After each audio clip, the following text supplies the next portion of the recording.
Habang naglalakad noon sila Eseng, napansin nilang napakasaya ng mga taong naroon. Wala din silang nakikitang nag-iisa sa bawat tabi ng pistahan na siyang labis nilang ikinagulat. Paglalarawan ni Eseng sa lugar na yon, meron itong napakalaking espasyo sa gitna ng baryo na nagsisilbing sayawan at tanghalan ng mga tao. Napakarami ding mga upuan at mesa sa lugar na merong napakaraming masasarap na pagkain. Kahit napakalayo nila, naaamoy nila ang napakabangong hangin na dumadapo sa mga pagkain. Hindi naman nila ito gaanong pinansin dahil sa alam nilang hindi ordinaryo ang lugar na yon. Bukod sa mga pagkaing kanilang nakikita, ay ibang-iba din ang mga kasuotan ng mga taong nakikisaya sa piyesta. Ang ilan sa mga ito ay may kasuotan pang nahango sa baryo nila Eseng na siyang hindi nila mawari kung papaano. Animoy ang mga taong yun ay dumalo lamang sa baryo upang idaos ang kapistahan nito. Subalit ang tanging ipinagtataka lamang nila ay kung bakit lumuluha ang iilan sa mga taong naroon. Lumuluha sila habang patuloy na nakatingin sa kanila at nakangiti. Ilang minuto pa ang lumipas, panaka-naka nang nagsisilapitan sa kanila ang iilang taga-baryo. Inaalok sila nitong uminom at kumain na siyang labis naman nilang tinanggihan. Pinaupo din sila nito sa mesa para maging pangunahing bisita noong mismong gabi. Mga Ginoo, samahan niyo kaming idaos ngayong gabi ang kapistahan ng aming birhen sa baryo. Kayo ho ang pinakahinihintay naming panauhing pandangal ngayong gabing ito. Wika ng lalaki na nasa entablado. Matapos nitong magsalita, sinabayan ito ng napakaraming pagpalakpakan ng mga taong naroon. Sila Julio noon sayang-saya na, subalit si Eseng ay merong nararamdamang kakaiba. Paano naman kasi sila magiging panauhing pandangal kung yon ang unang beses na nadapo sila sa lugar? Sa pagpapatuloy ng kanyang pagmamasid sa paligid, doon niya nasipat si ermitanyong Tasyo na nakakunot ang noo habang patuloy na binabantayan ang kanyang mga kapatid.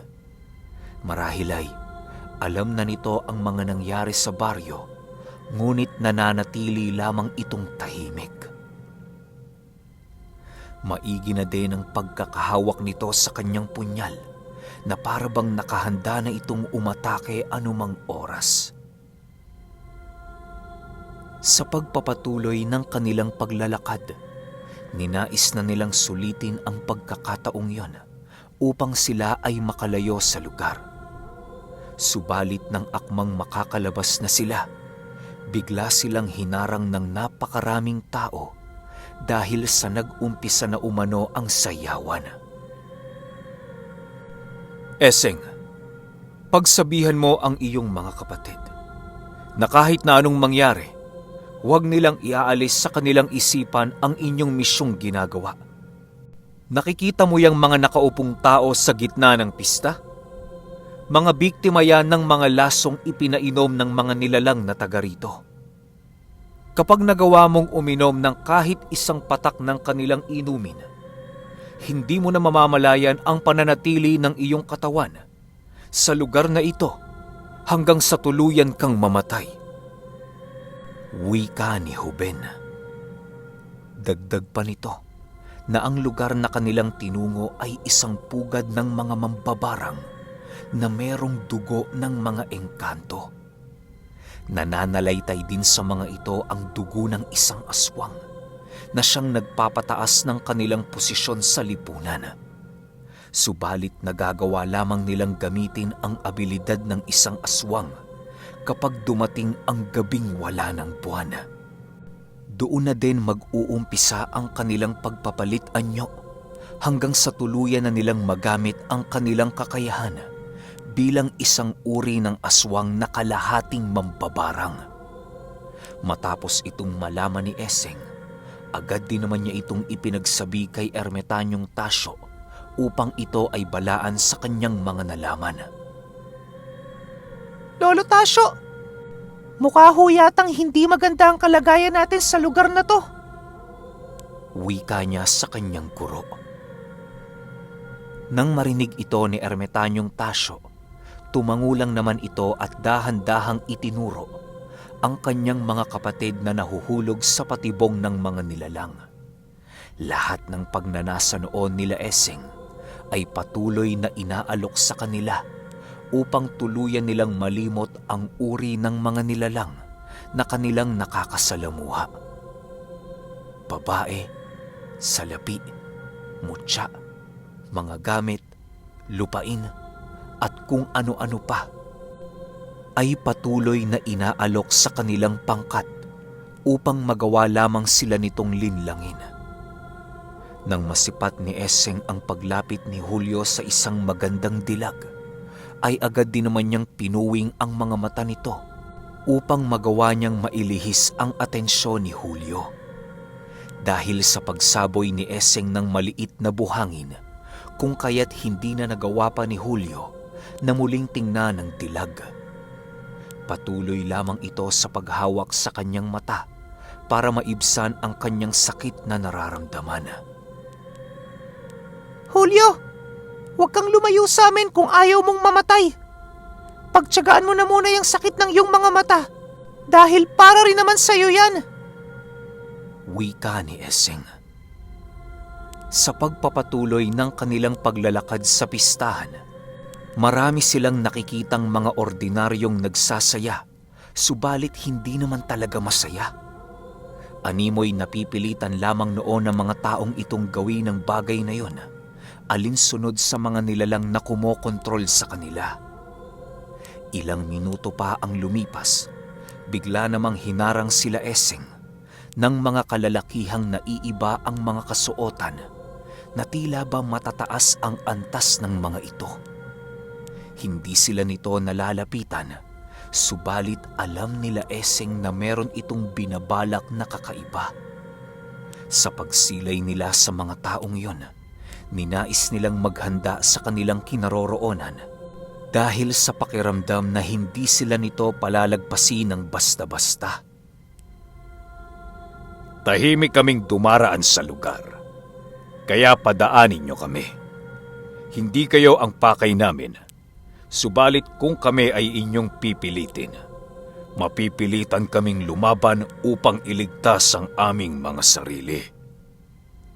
Wika ni Ermetanyong Tasyo.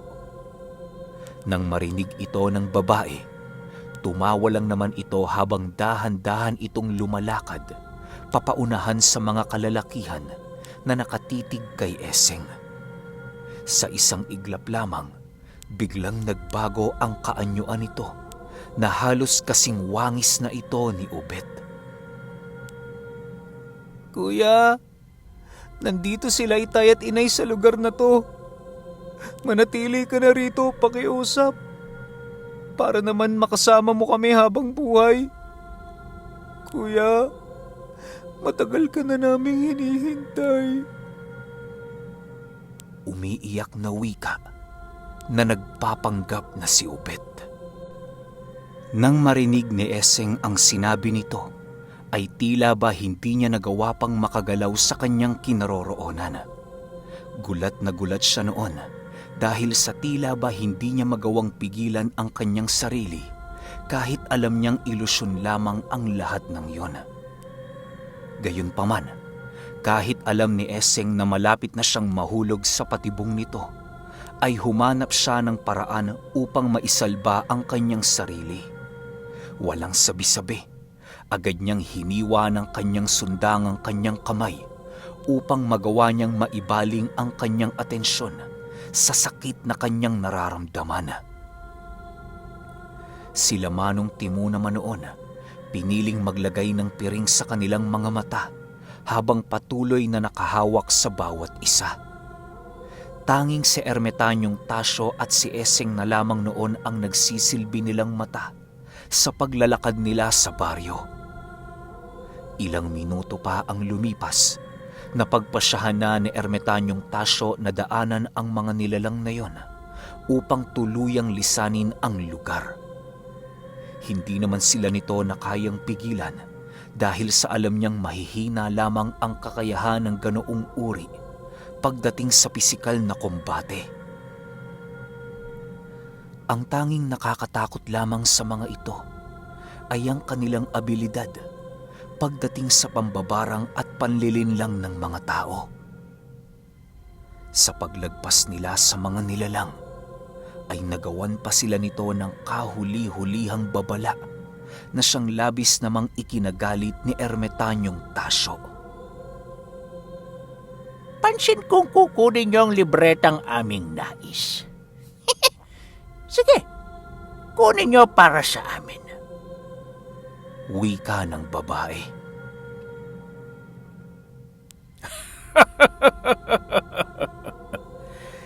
Minamadali niyo lamang ang inyong mga buhay. Kalmadong sagot naman ni Ermitanyong Tasyo.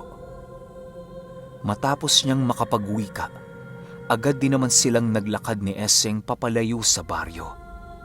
Hindi na muna nila binigyang pansin ang mga ito, gawa ng mas nais nilang unahin ang pinakaimportante nilang misyon. Nang tuluyan na silang makalayo sa baryo, napansin naman nila Eseng ang dahan-dahang pagpatay ng mga sulo sa buong lugar na yon. Tila ba paglayo nila sa lugar ay siya namang pagtatapos ng pistahang nagaganap. Nang masipat nila ito, agad naman silang nagbahagi ng kanilang mga kuro-kuro ukol sa mga nangyayari sa baryo. Halos wala kasi sila noong kaide-ideya sa kung ano ang mga nilalang na kanilang nakakasalamuha. Ni hindi yun natitinag sa mga pangontra at puder nila sa katawan o kahit anong gamit na nagbibigay sumpa sa mga nilalang na nasa panig ng kaliwa. Sa pagpapatuloy ng pakikinig ni Ermitanyong Tasyo, ay hindi na ito nakapagtimpi sa lahat ng mga maling akala nila Julio. Hindi susugod sa atin ang mga yan. Kaya maghunos dili kayo. Maaring kaya na wala na ang lahat ng ilaw sa baryo ay dahil naging bigo silang tayo ay alipinin sa kanilang lugar. Maaari ding kumakain na ang mga ito ng iilan sa kanilang mga biktimang ordinaryong tao. Paliwanag ng Ermitanyo. Nang marinig ito nila Eseng, ay ninais na lamang nilang manahimik habang patuloy na nakikinig sa mga opinyong ibinabahagi sa kanila ng kanilang guro. Dagdag pa ni Ermitanyong Tasyo na ang mga nilalang na yon ay kalimitang nang bibiktima ng mga batang umeedad 3 hanggang 5 taong gulang. Umaalipin din sila ng mga ordinaryong tao upang ito ang magsilbi nilang mandurukot sa pagsapit ng umaga. Halos walang patid ang pandurukot ng mga ito sa kanilang biktima, mapaumaga man o gabi. Hindi rin ito gaanong natitinag sa mga pangontrang nakabaon sa mga antingero dahil sa mga natatangi nitong kakayahan. Lumipas ang gabing yon. Wala namang nangyaring kakaiba. Kahit papaano, malayo-layo na ang naiusad ng kanilang pangkat na siya namang labis-labis nilang ikinagalak. Ang inaasahan nilang 1 linggong paglalakbay ay bigla na lamang bumaba sa 6 na araw dahil sa bilis ng kanilang paglalakad. Sa pagsapit ng nakatakdang araw, narating na nga nila ang gubat na sinasabi ng babae. Pagpasok nila sa loob nito, wala silang nararamdamang bumabalot na maitim na puwersa sa buong paligid. Ilang oras lamang nalakaran, tuluyan na nga silang naligaw dahil sa bilis ng paglipat ng direksyon sa puso ng gubat. Hindi rin nila noon nasisilayan ang buong paligid sa kadahilan ng halos hindi na ito naaabot ng sinag ng araw. Ang tanging nakikita lamang nila sa lugar na yon ay ang mga punong napakaraming lumot sa kanilang mga katawan. Pansin din nilang parang may mga wangis ang mga ito na animoy nakatitig sa kanilang kinaroroonan. Nang mapansin ni Ermitanyong Tasyo ang nangyayari sa paligid, ninais niyang patigilin sa pag-usad ang kanilang pangkat upang pag-isipan ang kanilang gagawin. Lolo Tasyo, mukhang hindi ho ata ordinaryong bagat o panliligaw ang nakalibing sa lugar na ito. Masyado hong malakas na kahit ang aming ikatlong mata ay hindi umuubra. Wika ni Essing. Mas mabuting ganyan ang inyong nararamdaman, Essing. Ibig sabihin, malapit na tayo sa monasteryo ng mga ermitanyo. Humanda kayo sapagkat nalalapit na ang ating pagkuha sa sagradong karunungang ibinahagi ng Diyos. Upang makapasok tayo sa lugar ng mga ermitanyo, kinakailangan niyong maunawaan ang lagusang pangunahing dinaraanan ng mga ito. At yon ay ang mga punong nag-uugnay sa kanilang lupain. Pagmasdan ninyo mga punong nakapalibot. Kapag meron kayong nakitang kakaiba, ito ay ipagbigay alam ninyo sa akin. Wika ni Ermitanyong Tasyo. Kasabay ng pagwika nito ay ang patuloy naman nilang pagsipat sa mga punong nasa paligid. Nang makita ni Ermitanyong Tasyo ang punong merong isang nakaukit na simbolo, agad din naman itong naglakad patungo sa kinatatayuan nito. Paghawak ni Ermitanyong Tasyo sa katawan ng puno, laking gulat na lamang nila Manong Timo nang masipat nilang tumagos sa punong yon ang bahagi ng kamay ng ermitanyo. Matapos niya itong gawin, mabilisan din namang lumapit sila Essing habang patuloy na pinagmamasdan ang kanilang guro na pumapasok sa katawan ng puno. Sa pagkawala nito sa kanilang paningin, ay siya rin namang pagsunod nila Essing ng walang pagdadalawang isip. Nang tuluyan na silang makapasok sa punong yon, kisap mata lamang ang pagitan nang tuluyan silang madapo sa isang lugar na merong napakalaking puno sa gitna. Nasa puso din ito ng gubat, subalit alam nilang hindi yun nakaluklok sa mundo ng mga tao. Pagsilay nila Essing sa napakalaking puno, bumungad sa kanila ang mga maliliit na kubo na walang mga lamang tao. Marurumi din ang mga ito at karamihan sa mga kubong yon ay halos wasak na ang kanilang mga bubong. Matatagpuan din ang mga ito sa bawat sanga ng higanteng puno na merong nagkokonektang hagdan. Sa pagpapatuloy ng kanilang pagmamasid sa lugar, doon nila napagtanto na minsang pinamahayan ang lugar na yon ng hindi mabilang na mga ermitanyo. Napakarami nilang nakikitang mga bagay na sagrado na kalimitang ginagamit sa iba't ibang uri ng kombate. Maging ang kanilang guro noon ay hindi makapaniwala sa kanyang mga nakita dahil sa yun din ang unang beses niyang narating ang lugar na yon. Habang patuloy na umiikot ang kanilang mga paningin, doon nasilayan nila Essing ang isang napakalaking bahay sa ugat ng puno. Halos giba-giba na ito at malalaman mo talagang ilang siglo na itong iniwan ng mga tao. Habang patuloy silang naglalakad papalapit dito, panay naman ang pagsipat nila sa paligid upang makita ang kinaroroonan ng ermitanyong merong daladalang libreta.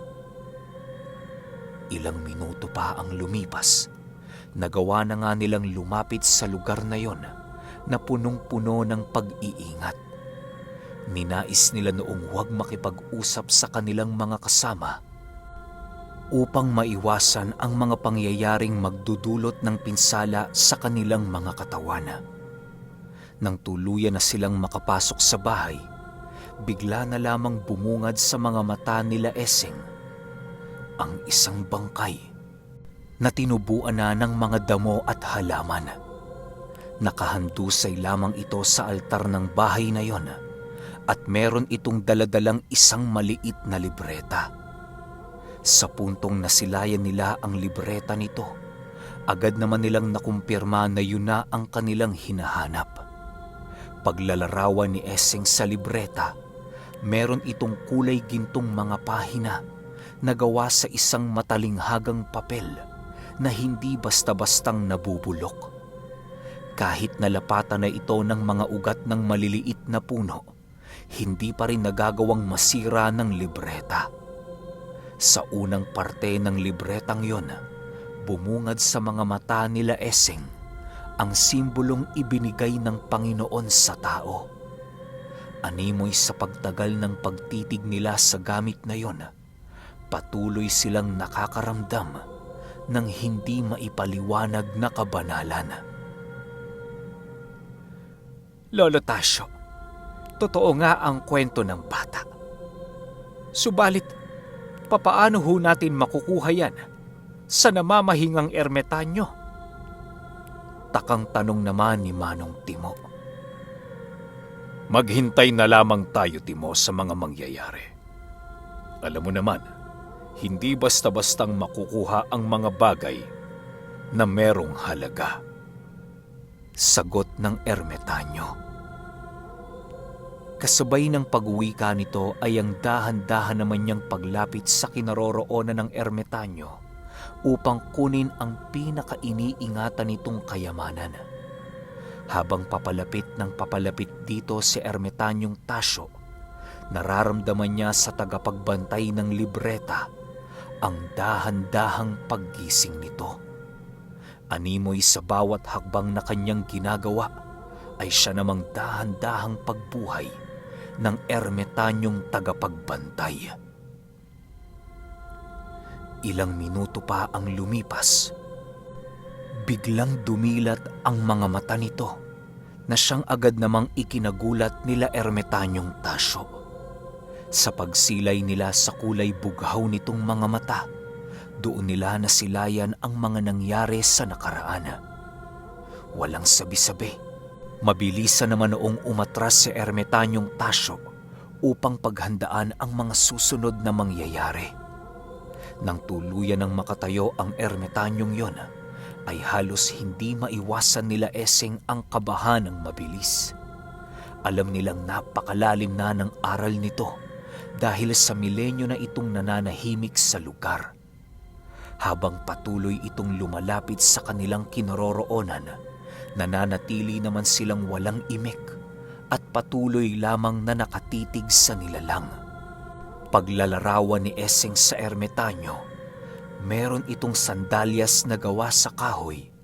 Punit-punit na ang puting damit nito at napakarami na nitong lupa sa kanyang buong katawan. Meron din itong hawak-hawak na tungkod na halos maputol na dahil sa sobrang katandaan.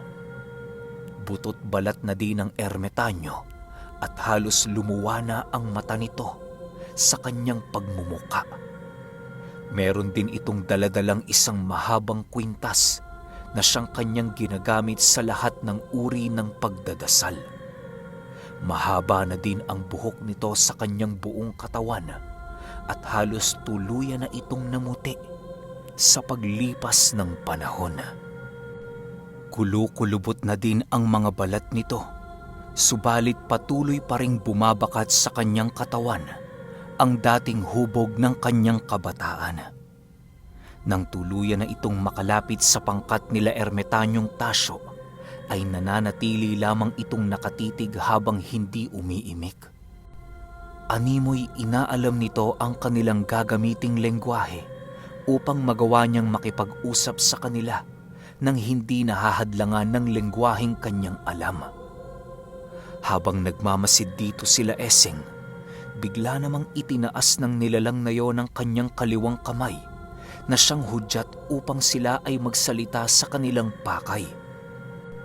Agad din naman noong sinabi ni Ermitanyong Tasyo ang kanilang sadya sa lugar upang maiwasan ang anumang paligoy-ligoy. Alam niyang diretso ang nais ng mga Ermitanyo upang maiwasan ito ang pagkalito. Mga pangahas! Sino kayo para kunin ang libretang pinakainiingatan ko ilang siglo na ang dumaan? Hindi niyo ba alam na ang binabantayan kong ito ay naglalaman ng mga pangako ng Panginoon bago niya hayaang mabuhay ng pansarili ang kanyang mga anak? Maraming sikreto ang librong ito na maging ako ay hindi nagtatangkang ito ay alamin. Ngayong alam niyo na ang kasagutan sa inyong nais. Makakauwi na kayo. Wika ng Ermitanyo. Kasabay ng pagwika nito ay ang pagkumpas niya ng kanyang kamay upang pagbuksan ng isang lagusan. Nang mapagtanto nila Eseng na pinapauwi na sila nito, ay agad din naman silang nag-isip ng paraan upang mailihis ang desisyon ng Ermitanyo. Hindi nila ito puwersahang kinuha, bagkus ay tinangka nila itong kunin sa pamamagitan ng isang argumento. Ayon kay Eseng, na ang rason kung bakit nila kailangan ang libretang yon dahil sa nanganganib na ang buong sangkatauhan sa nalalapit na pagsakop ng mga dyablo. Ang 1,000 taong paghahari ng Panginoon ay nalalapit ng dumating, kaya patuloy na nagsisipaghanda ang mga demonyo na lasunin ang lahat ng isipan ng kanyang mga nilikha. Nilahad din doon ni Eseng na sila ang isa sa mga pangkat na nakikipaglaban sa paghahari ng mga demonyo sa sangkatauhan. Dagdag pa niya na kapag nagawang maibigay ng Ermitanyo sa kanila ang libretang iyon, sila na ang magmamana ng sumpa nito sa loob ng 1,000 taon.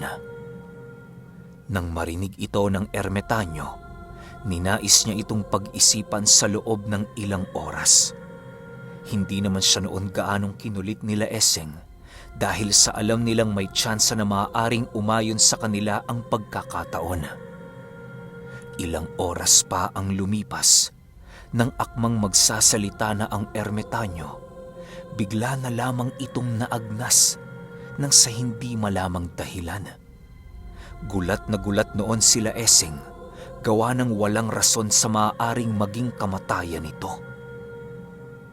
Ilang minuto pa ang lumipas, biglang napagtanto ni Ermitanyong Tasyo na maaaring hindi lamang sila ang taong naroon sa lugar na yon.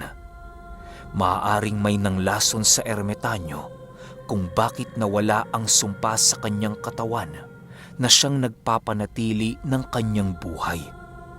Subalit kahit makailang ulit pa silang tumingin sa paligid, wala silang nakitang kakaibang nilalang. Nang malaman nilang wala namang nilalang maliban sa kanila doon, napagpasyahan na nilang kunin ang libreta ng dahan-dahan. Nang makuha na ito ni Eseng, doon pumasok sa kanyang isipan ang mga kaganapan ng nakaraan.